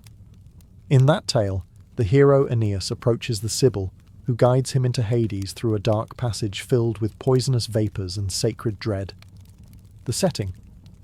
Near Lake Avernus, just a few miles from the site of Bayer's Oracle Tunnel. Paget's discovery, the dark descent, the sulfur fumes, the final chamber of water, seems to mirror this literary descent too perfectly to ignore. Could this chamber have inspired the myths? Or were the myths so deeply believed that the chamber was built in homage to them? Historians remain divided. Some see the tunnel as a sophisticated Roman ritual space, perhaps built to simulate the mythic journey, a kind of immersive religious theatre for elite initiates. Others believe it may have had a more literal purpose, used by a cult or priesthood to facilitate real oracular experiences, induced by hallucinogenic gases and the powerful psychological effects of the environment itself. There is also the possibility that it was both. For ancient Romans, myth and reality were not separate domains. A temple didn't merely represent a god, it housed one. A cave didn't just resemble the underworld, it was the threshold. The people who walked into this tunnel thousands of years ago likely didn't see it as metaphor.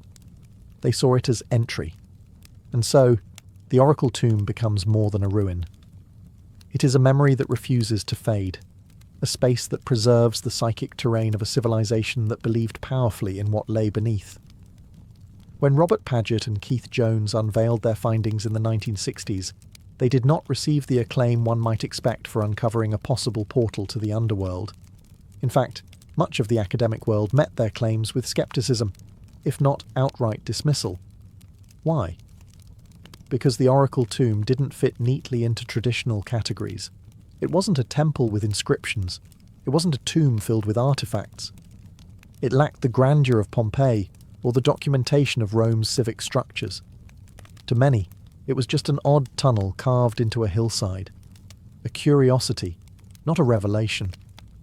And yet, the structure's precision defied that label. Its design, temperature shifts, alignment with ancient literary descriptions, and subterranean water chamber pointed to something more than coincidence. Paget's documentation was thorough, and his interpretation, while bold, wasn't without precedent. After all, sacred caves and prophetic passages are found throughout the ancient world, from Delphi to Eleusis. In recent years, a new generation of researchers has returned to Bayer with fresh eyes and advanced technology. Ground-penetrating radar, underwater archaeology, and 3D mapping have begun to reveal the city's sunken secrets, including thermal bath systems, garden courtyards, and submerged mosaics, still intact beneath the waves. The oracle tomb, once ridiculed, is now being reconsidered, not as fantasy, but as a functional space within a culture that lived within myth.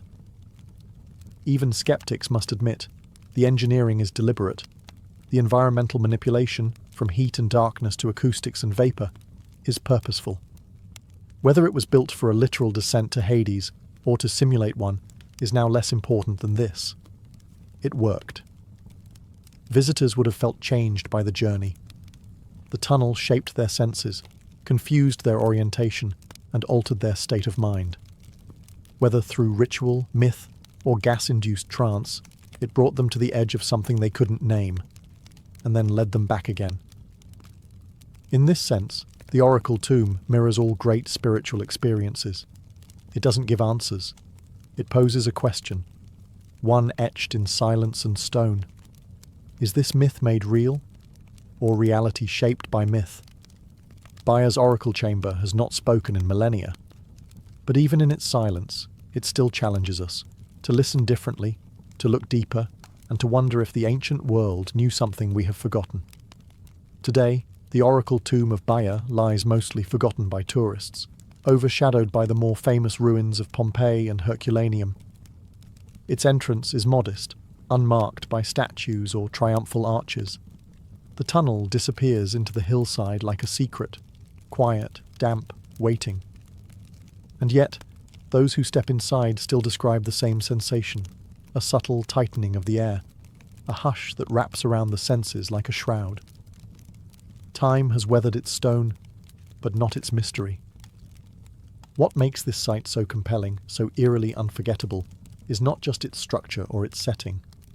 It's the feeling it evokes, that we are not merely observing history, but brushing up against something older than history, a doorway into the psychological heart of the ancient world. The Romans, with all their roads and legions, still feared what lay beneath their feet. They built shrines over cave mouths, and made offerings to the dead at the edge of volcanic craters. They named the entrance to the underworld Mundus, and every August they believed the spirits of the departed walked freely among the living. Bayer, with its boiling springs and sulphur-scented air, embodied this liminal space, not heaven, not hell, but threshold. The oracle tomb is one of the few surviving places where that belief feels tangible. To descend its corridor is to join a lineage of seekers, pilgrims, emperors, and perhaps even the mad, all of whom came not to find treasure, but truth. Or at least, a glimpse of it. What did they hear in that chamber? What did they ask of the Sibyl? What price did they pay for prophecy? We may never know. And perhaps that's the point. In an age obsessed with proof, Bayer reminds us of something sacred, that some experiences were never meant to be fully understood. Some structures were built not to house answers, but to cradle questions, safely, in silence, in stone. So the oracle tomb remains. Part myth, part monument, part mirror, reflecting our eternal fascination with what lies beyond. It is a whisper carved into the earth, a ritual still alive in shadow, a gate that never fully closes, and for those who dare to enter, it still waits. She could flip, twist, or soar, Simone Biles had to survive. Born on March 14, 1997 in Columbus, Ohio, Simone Ariane Biles entered a world marked by instability. Her biological mother struggled with addiction, and Simone, along with her siblings, was placed in and out of foster care. There were moments of separation, uncertainty, and upheaval. For most children, such an environment can be overwhelming. But even in these early fragile years, Simone's spark began to flicker. That spark found its fuel when she was just 3 years old. Simone and her siblings were taken in by their maternal grandfather, Ron Biles, and his wife Nellie, a nurse and businesswoman. Eventually, Ron and Nellie officially adopted Simone and her sister Adria, giving them not just legal guardianship, but safety, structure, and unconditional love. To Simone, they were never stand-ins. They were, and are, Mom and Dad. It was in their Houston, Texas home that Simone's new life began to take root. One day, during a daycare field trip to a local gym, young Simone saw something that lit her up inside. Tumbling mats, spring floors, and athletes flipping through the air like it was second nature. She couldn't sit still. She mimicked the moves on the sidelines until a coach handed her a note, suggesting she be enrolled in classes. That note changed everything. Simone's natural abilities were apparent almost immediately. She had explosive power, an uncanny sense of balance, and what coaches later called air awareness. the rare ability to always know where her body was mid-flight. But more than that, she had a relentless work ethic and an unmistakable joy when she moved. Gymnastics wasn't just an activity, it was where she came alive. By the age of 6, she was training seriously. By 8, coaches whispered about her potential. She was still a little girl, small, quiet, with a shy smile. But on the mat, she was fearless. Her past was turbulent, her future uncertain. But gymnastics gave her control, focus, and purpose. Simone Biles wasn't born into privilege. She was born into adversity. But she didn't just rise above it. She flipped over it, twisting her pain into fuel. Long before she was a champion, she was already defying gravity. Simone Biles's rise wasn't an accident. It was a perfect collision of talent, opportunity, and tenacity, sharpened by years of discipline and sacrifice. After that daycare field trip sparked her interest, Simone began training seriously at Bannon's Gymnastics in Houston. It wasn't long before her coaches realized they were watching something special, not just raw skill, but an unteachable blend of fearlessness, explosive strength, and something rarer still, joy in the face of challenge. By the age of 8, Simone was performing skills years ahead of her peers. Her small stature, eventually just 4'8", gave her a physical advantage. She could rotate faster, spring higher, and execute twists with an almost supernatural sense of air awareness. But none of it came easy. Her coaches pushed her. The routines got harder. And Simone, with her quiet drive, just kept pushing back. One of the most influential figures in her early life was coach Amy Borman, who began training Simone when she was a young girl and continued guiding her through her rise to stardom. Borman didn't just teach Simone gymnastics. She taught her how to be a competitor, how to channel energy, silence doubt, and turn nerves into power. Theirs was a partnership built on trust, patience, and mutual respect.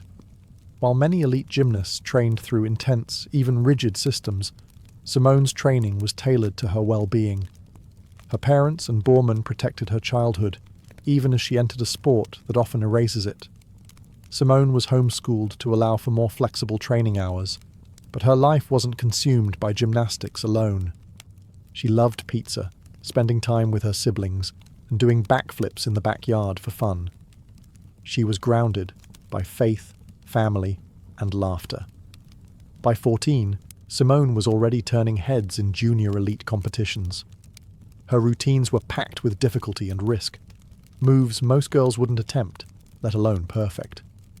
She didn't just complete skills, she exploded through them, making even the hardest combinations look effortless. But Simone's greatest strength wasn't just physical, it was mental. She had a quiet confidence, a deep internal compass, and a refusal to be anything but herself. Her foundation wasn't fame. It was forged in sweat, family, and the kind of belief that doesn't need to shout to be heard. Simone wasn't just learning gymnastics. She was building the tools that would redefine the sport. By 2013, Simone Biles was no longer just a rising star. She was a force hurtling toward the global stage, unstoppable and uncompromising. That year, at just 16 years old, she stepped into the senior elite level and headed to the World Artistic Gymnastics Championships in Antwerp, Belgium. What happened there would change the course of her life and the history of gymnastics. Simone didn't just win. She stunned the world. She claimed 2 gold medals, including the coveted all-around title, instantly establishing herself as the best gymnast on the planet. Her routines were not only technically superior, they were daring, filled with skills no one else attempted. Her tumbling passes defied physics. Her landings were solid. Her movements were crisp, powerful, and uniquely hers. Suddenly, people realized this wasn't just a new champion. This was a gymnast operating in an entirely new dimension, and she was just getting started. Over the next few years, Simone would go on to dominate the sport in a way no woman ever had. From 2013 to 2016, she won 3 consecutive all-around world championship titles, a feat never accomplished before by an American woman.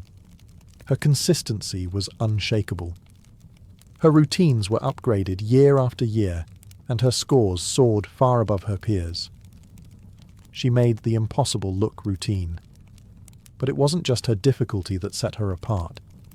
It was her presence. Simone competed with joy. While others showed nerves, she smiled. She danced between skills with a kind of radiance that lit up the arena. Audiences weren't just watching a gymnast. They were witnessing an evolution. Commentators, judges, and even former Olympians agreed. Simone Biles wasn't just winning competitions. She was redefining the very nature of women's gymnastics. Her rise also came at a time when the sport was shifting. The old standards of rigid beauty and passive performance were being replaced by power, personality, and authenticity, all of which Simone embodied. She didn't try to conform. She made the sport bend around her. And so, by the time the world began preparing for the 2016 Olympics, one thing was certain. Simone Biles wasn't just the favourite. She was the future. By the summer of 2016, Simone Biles was no longer just a gymnastics sensation. She was a global icon in the making. The world turned its attention to Rio de Janeiro, where the Olympic Games promised to be her coronation. Years of training, pressure, and anticipation had built toward this moment. And Simone delivered not just medals, but a performance that would redefine greatness in the sport. She entered the competition with sky-high expectations, and somehow soared even higher. Over the course of the Games, Simone captured 4 gold medals and 1 bronze, the most medals by an American gymnast at a single Olympics in over 30 years. She dominated the all-around vault floor exercise and contributed to the US team's dominant gold medal performance in the team final, famously dubbed the Final Five. But it wasn't just what she won. It was how she won. Her routines included moves so difficult that the scoring system had to evolve to accommodate them. On vault, she launched into the air with such power that it looked as if gravity paused to admire her. On floor, her signature move, the Biles, a double layout with a half twist, became an instant classic. Her artistry met brute force in a way gymnastics had never fully seen before. Crowds roared. Commentators searched for comparisons.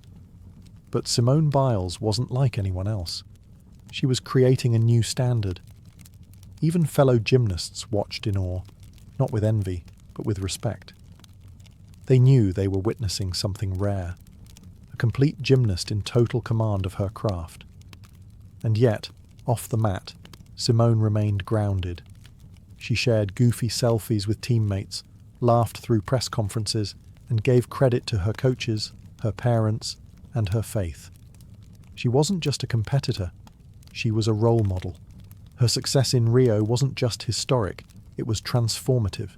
It shifted public perception of what women athletes could be: powerful, joyous, unapologetically dominant. She became the first woman of colour to win Olympic all-around gold for the US, breaking barriers not just in skill, but in visibility and representation. Simone Biles didn't just win the Olympics in Rio, she owned them, with grace, grit, and greatness. After Rio, Simone Biles didn't just return home as a champion, she returned as a global phenomenon. She was no longer only known within the world of gymnastics. She had become a household name, a symbol of excellence, and a cultural icon. But with glory came new challenges: the weight of fame, the expectations of perfection, and the quiet, growing pressure to keep going when the body and the mind needed rest. In the months following the Olympics, Simone's life changed rapidly. She went on a national tour with her teammates, made countless TV appearances, and even competed on Dancing with the Stars. She published a memoir, Courage to Soar, which became a bestseller. Endorsements rolled in. Magazine covers, red carpet events, interviews. Simone had become a star far beyond her sport. But beneath the bright lights, a different reality was setting in. For the first time in years, Simone was off the competition floor. And with that pause came reflection. Who was she outside of gymnastics? What did she want now that she had achieved everything the sport could offer? The pressure didn't disappear. It evolved. Now, every move she made was scrutinized, every comeback questioned, every competition came with the unspoken expectation: Simone Biles must win. But Simone is not built for complacency. By 2018, she returned to training and competition with renewed intensity. And she returned not as a girl chasing a dream, but as a woman reclaiming her voice. At the 2018 US National Championships, she competed with 2 broken toes and a kidney stone. Most athletes wouldn't have even stepped onto the mat.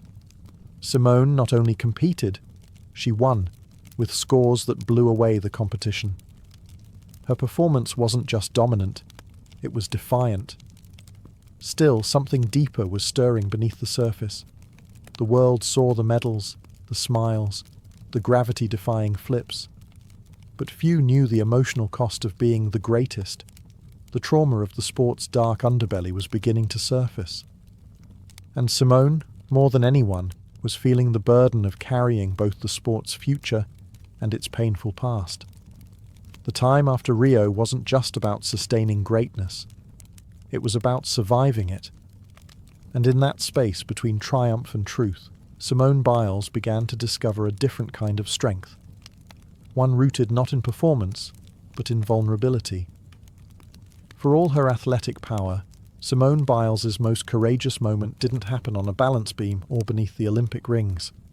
It happened with a microphone in front of the world when she chose to speak the truth. Not about medals, but about trauma. In 2018, Simone Biles revealed that she was one of the hundreds of gymnasts abused by former USA gymnastics doctor Larry Nassar, a man who had preyed on athletes for decades under the guise of medical care. Simone's decision to speak out wasn't easy. She was, by then, the face of the sport, the brightest star in an organization now deeply tarnished. But she refused to stay silent. In a statement posted online, she wrote, "I am not afraid to tell my story anymore." It was more than a confession. It was a declaration. She wasn't just standing up for herself. She was standing up for all the girls who had been hurt, silenced, and ignored. She demanded accountability, not just from Nassar, but from USA Gymnastics and the US Olympic Committee, which had enabled his abuse through negligence and cover-ups. In doing so, Simone transformed from champion to changemaker. Her courage resonated far beyond the gym. Survivors around the world saw their own pain reflected in her voice. Fellow athletes rallied behind her. Lawmakers began to investigate. And the image of Simone testifying before Congress in 2021, tearful yet composed, became an indelible moment in American sports history. But even as she fought for justice, Simone kept training. She continued to dominate competitions, all while carrying the weight of a broken system on her shoulders. Her performance became about more than gold. It was now about healing, resistance, and truth.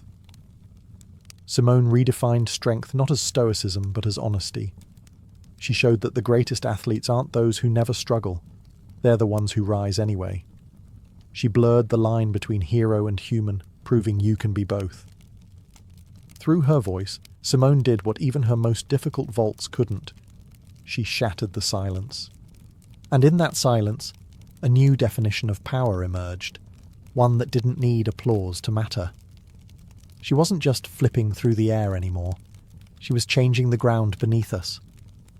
When the Tokyo Olympics finally arrived in 2021, delayed a year by the global pandemic, Simone Biles stood as the undisputed face of the Games. The world expected dominance, another sweep of golds, and more physics-defying feats. But instead, Simone gave us something far more important, a lesson in courage that had nothing to do with medals. In the middle of the team competition, after a shaky vault, Simone withdrew. At first, the announcement stunned the world. Then came the explanation. She was experiencing a condition gymnasts dread: the twisties. It's a mental block where the body and brain lose synchronization mid-air. For an average person, it's hard to grasp. For a gymnast performing flips and twists 10 feet above the ground, it's a matter of life and death. Suddenly, the strongest athlete in the world had said the unthinkable. I need to step back. And she did. Her decision sent shockwaves across the Olympic stage. Critics questioned her toughness. Pundits debated. But athletes, across every sport, rallied in support. They knew the cost. They understood the courage it takes to say, not today. Simone didn't disappear after withdrawing. She showed up every day in the arena, cheering for her teammates, supporting them, smiling, crying. She became a beacon, not just of what it means to compete, but what it means to be human under pressure. Days later, she returned for one final event, the balance beam final, and performed a simplified routine, earning a bronze medal. But the real triumph wasn't on the podium. It was in her choice to protect her mental health in front of the entire world. Simone flipped the script on what strength means. In a culture obsessed with pushing through pain, she offered a different model: wisdom, self-awareness, and radical vulnerability. She reminded us that even the most decorated athletes are not machines. They're people. People with limits, trauma, and needs. And that recognizing those limits isn't weakness. It's the deepest form of strength. In Tokyo, Simone didn't win 4 gold medals, but she gave something far more lasting. She gave permission to pause, to protect oneself, and to choose well-being over expectation. After Tokyo, many wondered if Simone Biles would ever return to competition. She had already transcended the sport, not just as the most decorated gymnast in history, but as a symbol of resilience and honesty. But Simone wasn't finished, not with gymnastics, and not with her own story. For over a year, she stepped back from the competitive world. She focused on healing, mentally, emotionally, physically. She went to therapy. She spoke at mental health events. She inspired athletes across disciplines to reevaluate what winning really means. And in 2023, quietly but powerfully, she made her return. When Simone walked back into the arena at the US Classic in August 2023, it felt less like a comeback and more like a homecoming. She wasn't trying to prove anything. She wasn't chasing medals. She was doing it on her terms. And still, she dominated. In that meet, and later at the 2023 US Gymnastics Championships, Simone not only won, she stunned the world again with her athletic evolution. She debuted new routines. She performed the Yurchenko double pike vault, a move so difficult and dangerous that few men attempt it. Once again, a skill was named after her. Once again, Simone had pushed the boundaries of what the human body can do. But this version of Simone was different. There was more laughter, more stillness, more choice. She was no longer just the greatest of all time. She was a woman in control of her narrative, deciding when to perform, how to perform, and why. Off the mat, her life flourished too. In 2023, she married NFL safety Jonathan Owens in a private ceremony, later celebrated with a grand destination wedding. She spoke openly about love, joy, and the challenges of balancing elite sport with normal life. Her relationship became another symbol, not of perfection, but of grounding, of being seen and supported beyond the spotlight. Simone's return wasn't about reclaiming titles. It was about reclaiming herself. And in doing so, she redefined what longevity looks like in a sport notorious for burning out young athletes. She didn't come back as the girl who had something to prove. She came back as the woman who had already proven everything and still chose to rise. Simone Biles is, by every measurable standard, the most decorated gymnast in history. With over 30 world and Olympic medals, including 4 skills named after her, she has redefined the limits of the sport, not just by winning, but by reshaping what greatness means. And yet, Her true legacy extends far beyond the medals, the routines, or even the accolades. Simone Biles has changed the culture of gymnastics. Before her, power was admired, but artistry was favoured. After her, the standard shifted. She made it impossible to ignore that strength, difficulty, and confidence are just as beautiful as grace. She didn't just raise the bar, she launched it into the air, spun around it twice, and landed with a smile. And then she asked, "What's next?" She has become a blueprint, not just for gymnasts, but for athletes across every sport. Her advocacy for mental health, athlete safety, and self-worth has inspired a movement. She showed that stepping away is not failure, that protecting your peace is a radical act of self-respect, and that even in silence, you can speak volumes. Young gymnasts now grow up not just admiring Simone's skill, but emulating her strength of character. She has shown them that it's okay to say no, to ask for help, to define success for yourself. In a world that demands constant performance, she offered something braver, authenticity, and she's still going. Whether she continues to compete through another Olympic cycle or chooses a different path, her mark on gymnastics, and on society, is permanent. Museums are displaying her leotards, books are being written about her, and children across the world are learning to cartwheel because they saw her do it. Simone Biles isn't just the best gymnast the world has ever seen. She's a cultural shift wrapped in muscle and movement, a story of resilience, honesty, and quiet revolution. Her life proves that strength isn't measured by how much you carry, but by knowing when to set it down, that excellence means nothing without integrity, and that the most powerful flips are the ones that bring you back to yourself. Simone's story isn't finished, but even now, mid-vault, mid-flight, her legacy is already landing exactly where it belongs, in the hearts of those she's lifted, just by being herself.